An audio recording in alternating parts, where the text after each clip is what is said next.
Assalamualaikum warahmatullahi wabarakatuh. Apa kabarnya anak-anak soleh dan solihah? Ustazah harap anak-anak dalam keadaan sehat walafiat dan juga dalam keadaan tetap semangat untuk belajar. Anak-anakku, setelah 2 minggu anak-anak libur di rumah, mulai hari ini anak-anak sudah belajar kembali, walaupun belajarnya masih dari rumah. Tapi walaupun belajar di rumah, Ustazah berharap anak-anak tetap semangat dan disiplin. Baik, sebelum kita mulai belajarnya, maka kita harus mulai dengan berdoa supaya Allah memberi kemudahan kita dalam belajar nanti. Kita buka belajar kali ini dengan bacaan basmalah.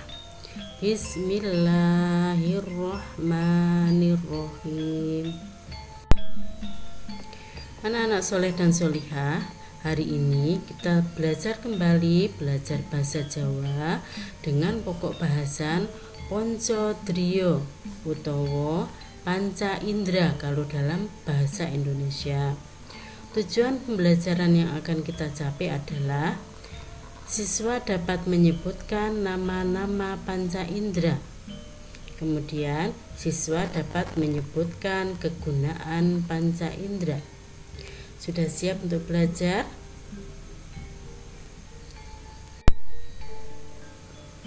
Anak-anak soleh solihah, saiki siapno bukune yaiku buku basa Jawa kaca 64 lan kaca 65. Rungokno katerangane Ustazah. Saben manungsa duwe perangan awak minangka piranti kanggo ngrasakake. Piranti mau ana 5 cacahe. Piranti mau diarani Ponco Driyo, yaiku mata utawa mripat, irung, kuping, ilat lan kulit. Ponco Driyo sing sepisan yaiku mripat. Mripat uga disebut paningal. Dalam bahasa Indonesia disebut mata. Gunane kanggo ndeleng. Ndeleng apa? Yo, ndeleng werna. Ono abang, ono kuning, ono ijo, ndeleng pemandangan, lan ndeleng kaendahan kembang utawa pemandangan liyane. Ponco Driyo sabanjure yaiku irung. Irung basa kramane grana. Basa Indonesiane hidung. Gunane kanggo ngambu. Ngambu apa? Ngambu sing wangi-wangi, utawa ngambu masakan ibu, utawa ngambu parfum lan sapanunggalane. Ponco Driyo sing kaping 3 yaiku kuping. Kuping basa kramane talingan. Basa Indonesiane telinga. Gunane kanggo ngrungokake. Ngrungokake apa? Ngrungokake nasihat ayah ibu, utawa ngrungokake bacaan Al-Qur'an, utawa ngrungokake musik, ngrungokake apa wae sing ana suarane. Ponco Driyo sing kaping 4 yaiku ilat. Ilat basa kramane lati. Basa Indonesiane lidah. Ilat gunane kanggo ngrasakake. Ngrasakake apa? Ngrasakake asin, ngrasakake legi, pahit, kecut, lan sak piturute. Nah, contone bocah-bocah ning dapur ngerti ana uyah. Nah, coba uyah kuwi ditempelake ning ilat, coba rasane kepiye? Iya bener, asin. Nah, saiki bocah-bocah ngerti obat utawa mimi obat. Nah, obat kuwi rasane ana sing legi, ana sing pahit. Nah, kuwi sing ngrasakake ilat. Nah, nalika bocah-bocah mantuk sekolah, ibu wis nyiapake sirup karo es sing seger banget. Nah, coba dirasakake. Rasane apa? Rasane Iya pinter, rasane legi. Nah kabeh mau iso dirasakake nganggo panca-triya sing diarani ilat. Panca-triya sing kaping 5 yaiku kulit. Nah ning kene pancen gambare tangan, tapi sing dimaksud ning kene kulit. Nah kulit kuwi gunane kanggo apa? Kulit kuwi gunane kanggo ngrasakake uga, tapi ning kene ngrasakake adem, panas, alus lan kasar.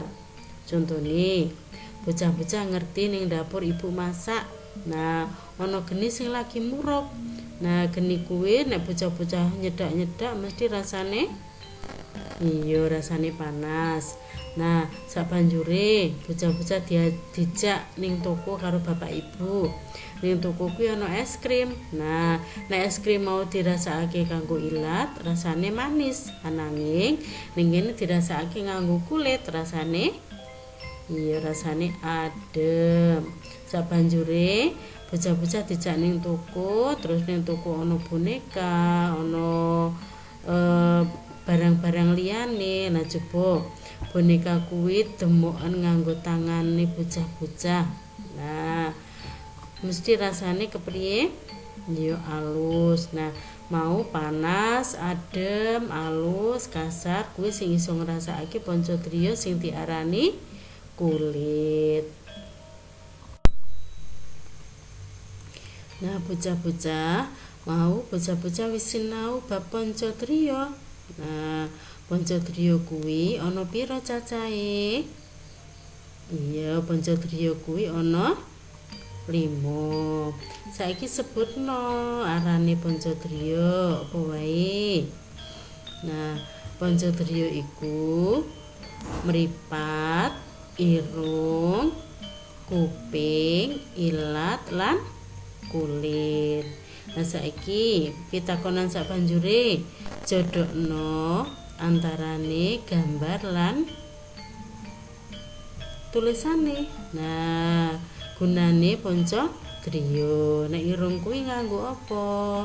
Ilat kuwi kanggo apa? Terus kuping kuwi kanggo apa? Kulit kanggo apa? Lan mripat kanggo apa?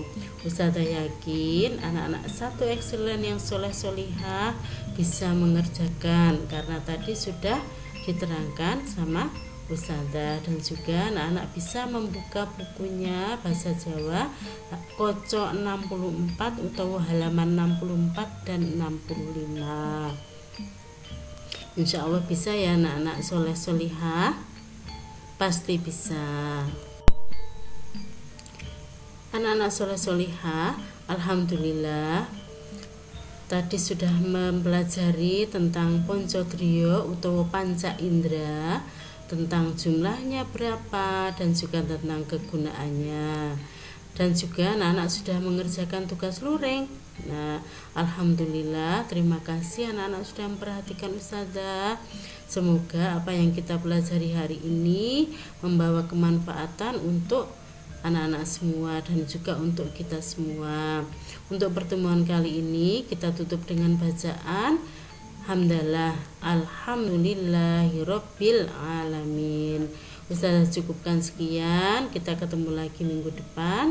Wassalamualaikum warahmatullahi wabarakatuh.